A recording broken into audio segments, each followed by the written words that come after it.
অসমীয়া যুৱ মঞ্চৰ মোৰ কেন্দ্ৰীয় নেতৃত্ব বিপ্লৱী বন্ধুসকল তথা চৰাইদেউ জিলাৰ সভাপতি সম্পাদকে কেন্দ্ৰ কৰি মোৰ সন্মুখত বহি থকা চৰাইদেউ জিলাৰ মহিলা মঞ্চৰ বিপ্লৱী বান্ধৱীসকল, আজি এই ভৰপূৰ গৰমত আপোনালোকে ঘৰত বহি ফেনৰ তলত বহি জিৰণি লৈ দেশৰ বাবে, জাতিৰ বাবে, মাটিৰ বাবে আৰু ভাষাৰ বাবে আৰু জাতি সংস্কৃতিৰ বাবে ওলাই অহাৰ কাৰণেই আপোনালোকৰ আমাৰ অশেষ ধন্যবাদ থাকিল। আশা কৰোঁ আগন্তুক দিনত এইদৰে সমূহ বিপ্লৱী বান্ধৱীসকলে জাতি মাটি ভেটি দেশ জাতি মাটি স্বাৰ্থ যাতে আগন্তুক দিনত এনেকৈ ওলাই আহিব, সেয়ে আপোনালোকৰ আমাৰ ধন্যবাদ থাকিল। বৃহত্তৰ অসমীয়া যুৱ মঞ্চ 2001 চনৰ 25 ডিচেম্বৰত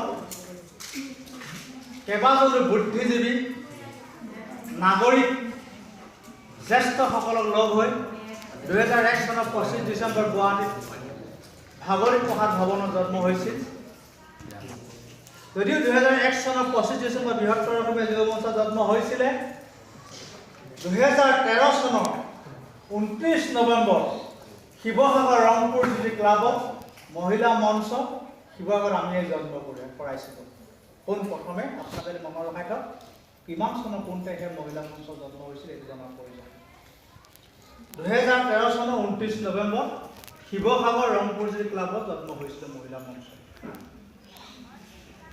সেই 2013 চনৰ মহিলা মঞ্চ শিৱসাগৰ ৰংপুৰ জ্যোতি ক্লাবত জন্ম দিয়ে আমি সেই মহিলা মঞ্চক দেশৰ বাবে, জাতিৰ বাবে, মাটিৰ বাবে আৰু ভাষাৰ বাবে কাম কৰি যাবলৈ আমি এক চুক্তিবদ্ধ হৈ আগুৱাই গৈছিলোঁ। আগুৱাই গৈ আজি 18 চন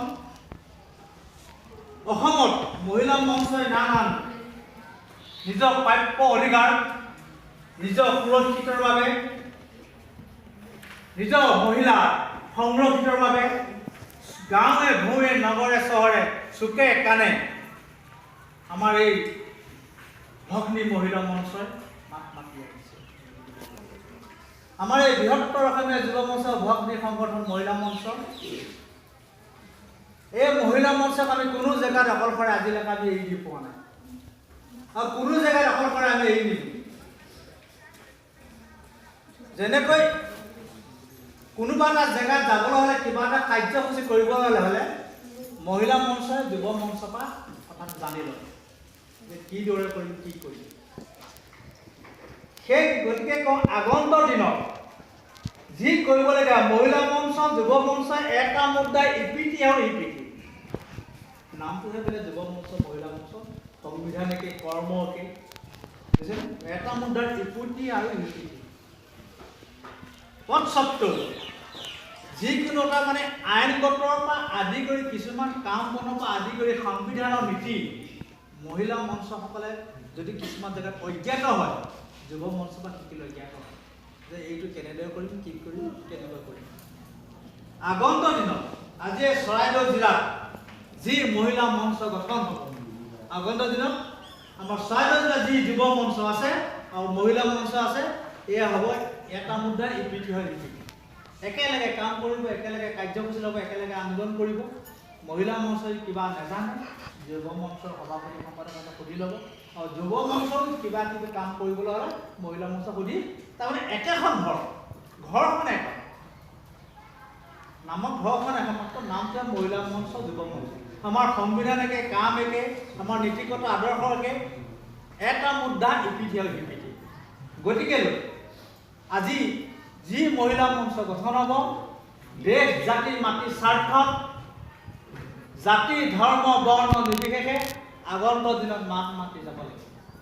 বৃহত্তৰ অসমীয়া যুৱ মঞ্চ অৰ্থাৎ বৃহত্তৰ অসমীয়া মহিলা মঞ্চ, বৰ অসমৰ আমি সদায় অসমীয়া, ইয়াত কোনো জাতিভেদ নাই।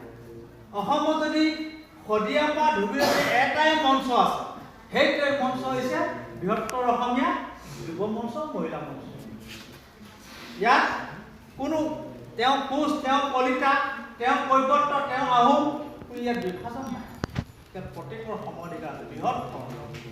বৃহত্তৰ বুলি কোৱা মতে অসমৰ প্ৰত্যেক জনগোষ্ঠীৰ জাতিৰ পৰা আদি কৰি প্ৰত্যেকৰ সম অধিকাৰ আছে। ইয়াত কোনো জাতিভেদ কোনোলৈ জাতিক লৈ প্ৰশ্ন নাহে। এখন মঞ্চ এটাই প্লেটফৰ্ম দিয়া। সেইগতিকে এই বৃহত্তৰ অসমীয়া যুৱ মঞ্চ চাউলুং চুকাফাৰ দিনকে কেন্দ্ৰ কৰি এই আমাৰ বৃহত্তৰ অসমীয়া যুৱ মঞ্চ গঠন কৰা হৈছিলে। ঠিক যেনেদৰে লাচিত বৰফুকন যেতিয়া যুদ্ধ কৰিবলৈ গৈছিল নৰিয়াদিয়াত, তেতিয়া লাচিত বৰফুকনৰ লগত প্ৰত্যেক জাতিৰ এজন এজন সৈনিক গৈছিল। প্ৰত্যেক জাতিৰে এজন এজন সৈনিক গৈছিল।